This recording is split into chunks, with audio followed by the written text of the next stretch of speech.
नमस्कार दोस्तों, DD red के एक और एक्शन वीडियो में आप सभी का स्वागत है। मैं हूं आलोक। तो आज जो वीडियो मैं आप लोगों के लिए लेकर आया हूं वो वीडियो है एक इंडियन चैनल है और इसका टाइटल है पाकिस्तान बॉर्डर के कश्मीरियों ने मोदी की तारीफ की तो बजने लगी तालियां।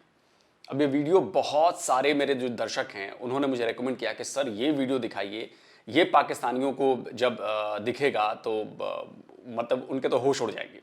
तो चलिए भाई देखते हैं कि आखिर इस वीडियो में ऐसा क्या है कि दर्शकों ने मुझे इतना ज़्यादा इसको रेकमेंड किया है और इसका लिंक मुझे सेंड किया है हर जगह। तो चलिए देखते हैं। जितना मोदी जी ने आम गरीब पब्लिक लोगों के साथ अच्छा किया, इतना आज तक किसी प्रधानमंत्री ने नहीं किया।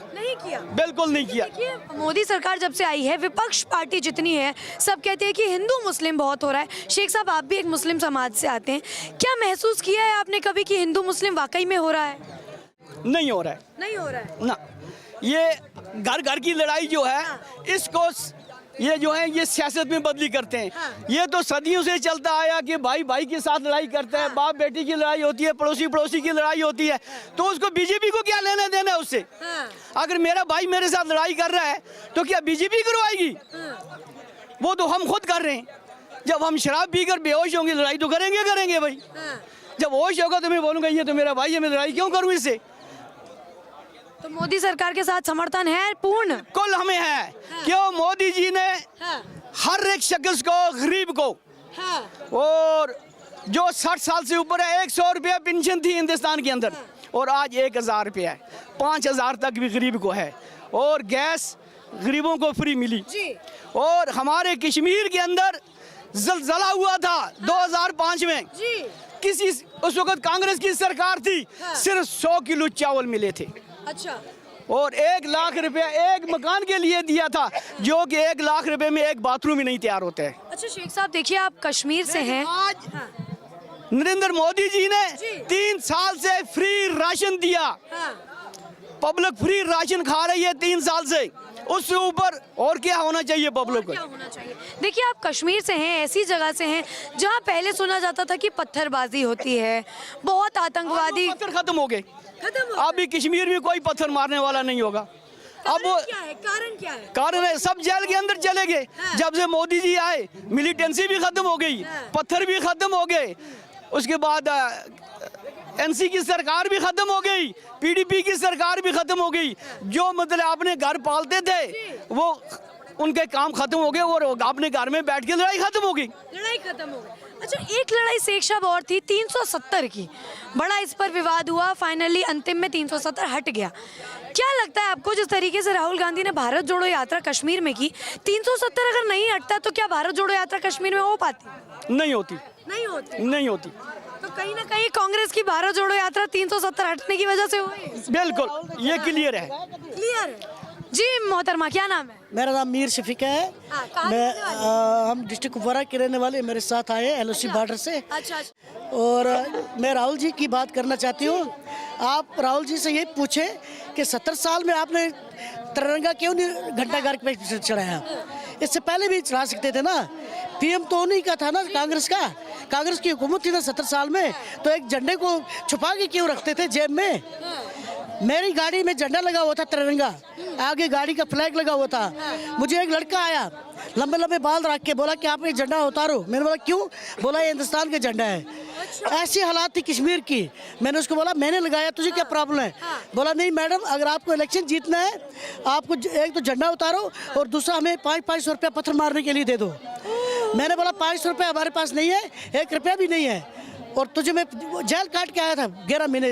लड़का अभी एक उदाहरण दिया है कि उस समय में पत्थरबाजी के लिए पैसे मांगे जाते हैं। तो फिर उस लड़के ने बोला, मैंने उसको बोला आप क्या काम करते हो? बोला मैं चीफ हूँ पत्थर मारने वालों का। हमें 500 रुपये मिलता है पत्थर मारने का।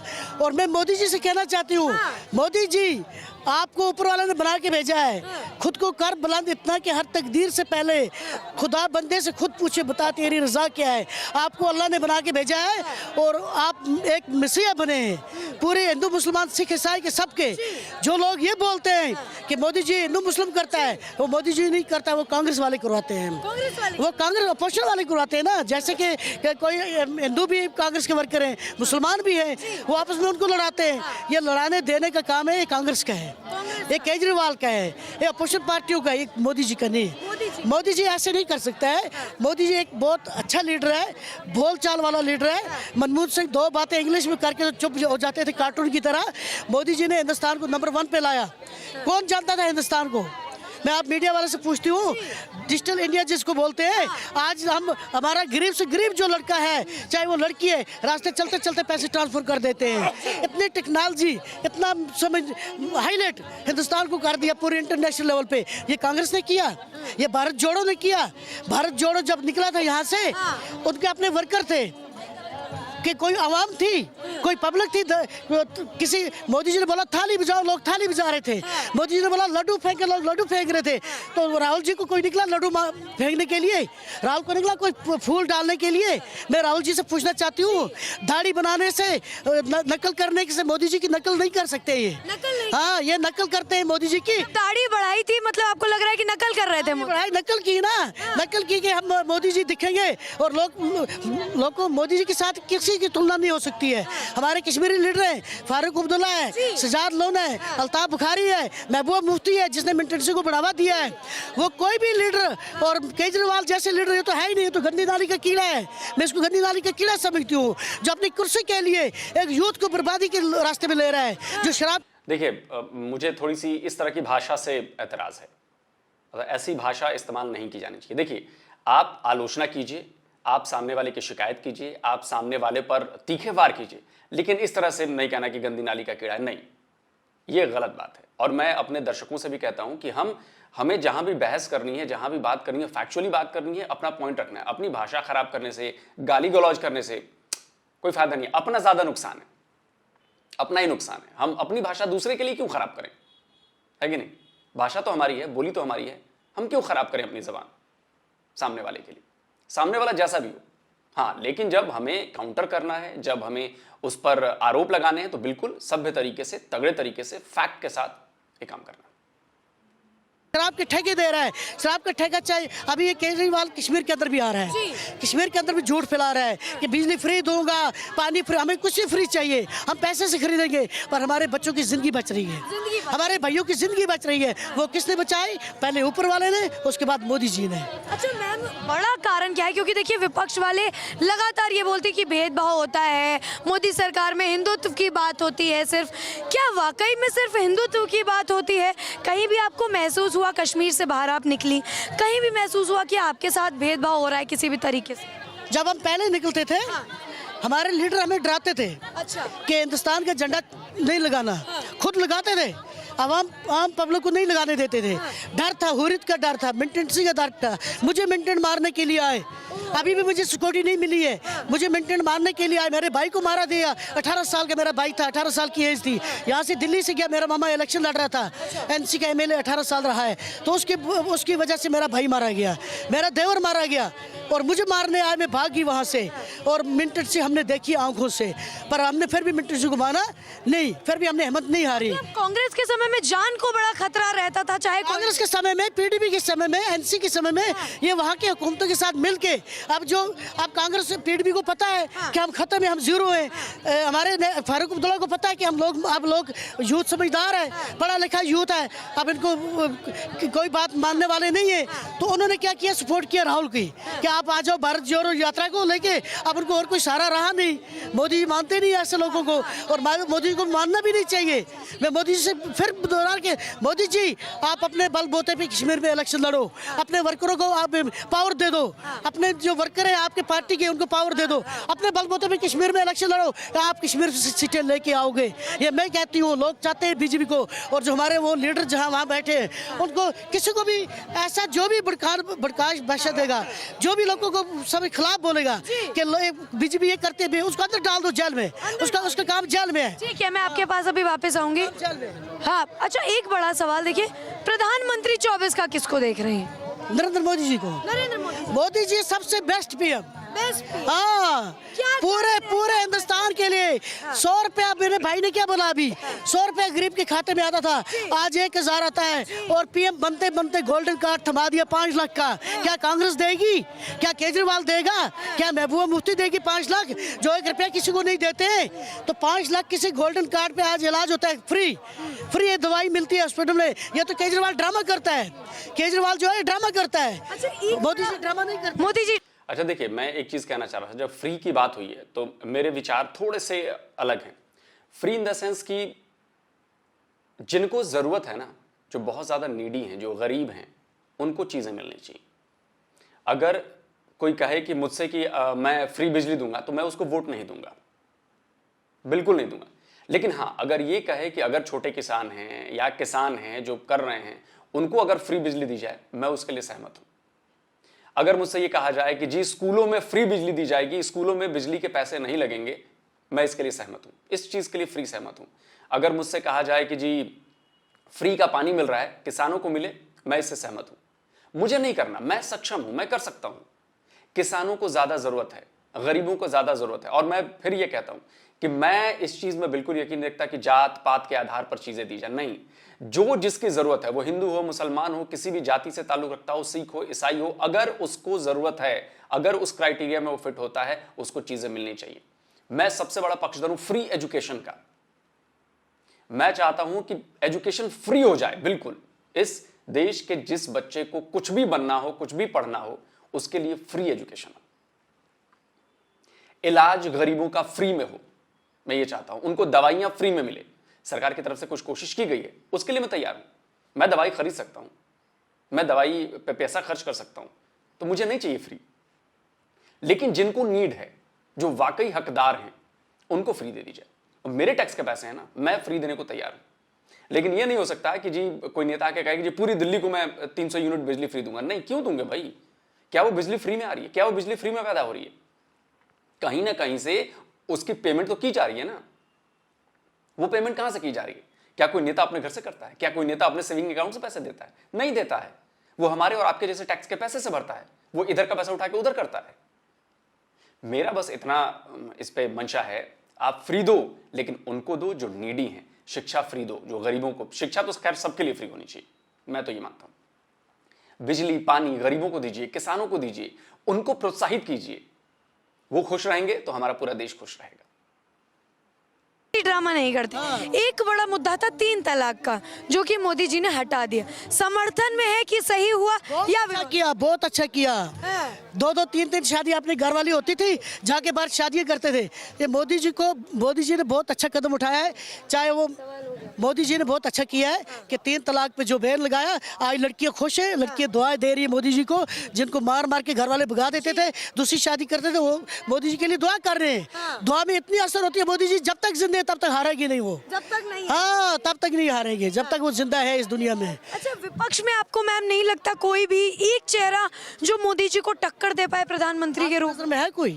नहीं, हम तो ऐसा केजरीवाल जैसे हैं, जो शराब की बढ़ावा देगा, जो झूठ फैलाएगा, झूठ के लिए फिर बाद में माफी मांग लेगा, मेरी बहनों भाइयों मुझे माफ कर दो। ऐसे लोग पीएम बनेंगे। इधर चेहरा जो है एक महाली मोदी जी का चेहरा है। मोदी जी का। हाँ, और कौन है? राहुल बन सकता है, जो दूसरों का सहारा ले रहा है भारत जोड़ो में। ऐसे बन सकते हैं पीएम बनने के लिए ताकत चाहिए। हाँ, वो ताकत मोदी जी में है। मोदी जी में है, ठीक है। सर क्या नाम है? मेरा नाम अब्दुल गनी अब्दुल गनी डार। अच्छा, अब्दुल गनी डार। अब्दुल जी कहाँ के रहने? मैं कश्मीर का लाल बॉर्डर पर रहना, वहाँ से कनिया कुमारी, यहाँ वहाँ से सीमार, यहाँ से कनिया कुमारी। अच्छा, मतलब कश्मीर के ही हैं आप भी। क्या लग रहा है, समर्थन किसके साथ है आप लोगों का? आम लोग तो आज मतलब बीजेपी के साथ हैं। बीजेपी के साथ? जी हाँ। कारण क्या है सर बीजेपी के बीजेपी को सपोर्ट करने का, समर्थन देने का क्या कारण है? आम देखो, कारण ऐसा है, जो हम लोग होते हैं, पहले कांग्रेस थी, फिर नेशनल थी, फिर दूसरे तीसरे थे। आप अपना दिल होता है ना। तो ये जब हम बीजेपी पे आ गए, हमने इसके कोई काम इसके कोई अच्छी देखे हमने। तो लग रहा है कि सर इस बार भी प्रधानमंत्री के रूप में मोदी जी आएंगे या कोई बदलाव हो? काम कर रहा है ना गरीबों के लिए, कोई काम बहुत अच्छे कर रहे हैं ये। कि हमारा इलाका जो गरीब इलाका है, उधर इसने क्या 100-200 रुपया पेंशन थी, लंगड़ों को, बूढ़ों को, इसने 1000 रुपया कर दिया। अच्छा, कितना कर दिया? मोदी सरकार ने 1000 रुपया कर दिया। अच्छा, मतलब गरीबों की मदद हो रही है मोदी मदद हो रही है। 60 साल से ऊपर है उसको 1000 रुपया। अच्छा, जो लंगड़ा है, बीमार है, उसको भी 1000 रुपया। हाँ, और जनाब मान हाँ, कहीं उधर इसने ऐसी फैक्ट्रियां खोली हैं गरीब के लिए, 5 लाख रुपया गरीब के जेब में है। हाँ, गो कार्ड बनाया ना इसने, गोल्डन कार्ड, 5 लाख रुपया गरीब के जेब में है। लेकिन देखिए, विपक्ष की अगर मैं बात करूं, विपक्ष द्वारा अक्सर कहा जाता है कि गरीब और गरीब हो गया मोदी सरकार जब से आई है। सहमत है कि वाकई में गरीब और गरीब हो गया मोदी सरकार में? गरीब, गवर्नमेंट गरीब नहीं होती है। गवर्नमेंट कहाँ आम जनता, क्या आम जनता और गरीब हो गई? आम जनता बहुत गरीब हो गई है। क्यों? इसने चूल्हा गैस दिया, मुफ्त में दिया। एक चूल्हा जो गैस इसने दिया, मुफ्त में दिया, मगर आगे वालों ने उसे इसको तो 100-100-1500 रुपया लिया एजेंसी वालों ने। अच्छा, हाँ, मतलब आगे घोटाला हुआ लेकिन मोदी की तरफ से सही हुआ। हमने सुना ना कि इसने गैस मुफ्त दिया हर एक घर को, आगे उन्होंने 1500 रुपया एजेंसी वालों ने लिया। अच्छा, बहुत बहुत धन्यवाद। तो देखिए, ये मेरे साथ जो है कश्मीर के कुछ लोग थे जिनसे हमने जाना कि आखिर 24 का रुख इनके अनुसार ये किसको देखते हैं। क्या प्रधानमंत्री के रूप में बदलाव ये लोग देखना चाहते हैं, या ये लोग मोदी सरकार से काफी खुश हैं? आपको क्या लगता है, क्या प्रधानमंत्री के चेहरे में बदलाव आएगा 24 में, या वही रहने वाले हैं? जो भी लगता है कमेंट सेक्शन में जरूर बताएं। बहरहाल इसी तरह मेरे यानी अपूर्वा चौधरी के साथ बने रहें। जय। तो न्यूज़ पेटी का ये वीडियो था और बड़ा अच्छा वीडियो था। देखिए, जीत किसकी होगी, पीएम मोदी बनेंगे, कोई और बनेगा, नहीं बनेगा, इसका जवाब जो है ना वो इलेक्शन के नतीजे देंगे। और मैं हमेशा अपने वीडियोस में एक बात कहता हूं, जो काम करेगा, जिसका काम होता हुआ जमीन पर दिखेगा कि सड़क बनी है, दिखेगा कि बिजली है, दिखेगा कि पानी है, दिखेगा कि बच्चों को एजुकेशन मिल रही है, दिखेगा कि बच्चों को रोजगार मिल रहा है, वोट उसको जाना चाहिए। जो काम करेगा, वो चाहे किसी भी पार्टी का हो, XYZ किसी भी पार्टी का, जो काम करेगा वो वोट पाएगा। हाँ, जो तोहफे दे के, जो लोगों को अलग अलग तरह से घोषणाएं करके खींचेगा अपनी तरह, वो नहीं। जिसका काम दिखेगा उसको वोट मिलेगा। अब आते हैं जम्मू कश्मीर पर। देखिए, जम्मू कश्मीर के साथ पिछले 72 साल में, तो तीसरा चौथा साल चल रहा है ना 2019 के बाद से, 71 साल में जो हुआ है वो नाइंसाफी हुई है। जो उनका असल हक था वो उन्हें नहीं दिया गया। तो जाहिर सी बात है कि जब आप किसी का हक मारोगे, जब आप किसी के आगे बाधाएं खड़ी करोगे, उन्हें दरवाजे के भीतर बंद करके रखोगे, तो विरोध होगा, लोग नाराज होंगे, लोग गुस्से में आएंगे। लेकिन जब से 370 और 35A हटा, उसके बाद से क्या बदला? उसके बाद से बदलाव यह हुआ कि सबके दरवाजे खुल गए, सबको दिखने लगा कि नहीं, हमारे लिए भी अपॉर्चुनिटीज हैं, हमारी बात भी सुनी जाएगी, हमारी भी सुध लेने वाला कोई है। अगर आज वहां पर टूरिज्म, जैसा कि करोड़ों लोग जा चुके हैं, पिछले साल की अगर मैं बात करूं तो करोड़ों लोग जा चुके हैं वहां पे, इतना ज्यादा टूरिज्म पहले कभी नहीं था। तो जम्मू कश्मीर में अगर इतना ज्यादा टूरिज्म हो रहा है तो उसका फायदा किसे मिलेगा? वहां के लोगों को मिलेगा, जो वहां के रेस्टोरेंट्स मालिक हैं, जो रिजॉर्ट्स के मालिक हैं, जो अपना बिजनेस कर रहे हैं, जो ड्राई फ्रूट्स का बिजनेस कर रहे हैं, जो फलों का बिजनेस कर रहे हैं, जो शिकारे चला रहे हैं, वो हैं तो वहां के लोकल, उनको फायदा मिल रहा है। उनके लिए भाई, उनके लिए तो टूरिज्म का बढ़ना मतलब वरदान है एक तरह से। ज्यादा कमाई के मौके मिलेंगे, ज्यादा कमाई होगी तो भाई वो अपने बच्चों को तालीम दे पाएंगे, वो अपने घर को ठीक से रख पाएंगे, अपना घर ठीक से चला पाएंगे। और सिर्फ बात टूरिज्म की नहीं है, हर सेक्टर के लिए काम किया जा रहा है। आप देखिए, रेलवे को इतना डेवलप किया जा रहा है वहां पे, क्योंकि रेलवे से बिजनेस भी बढ़ेगा और लोगों की सुविधाएं भी बढ़ेंगी। आप देखिए कि टनल्स इतने सारे बना दिए गए हैं, उसका फायदा क्या हुआ है? जो इलाके कई कई महीने कटे रहते थे दूसरे इलाकों से, आज वो कनेक्टेड हो गए हैं।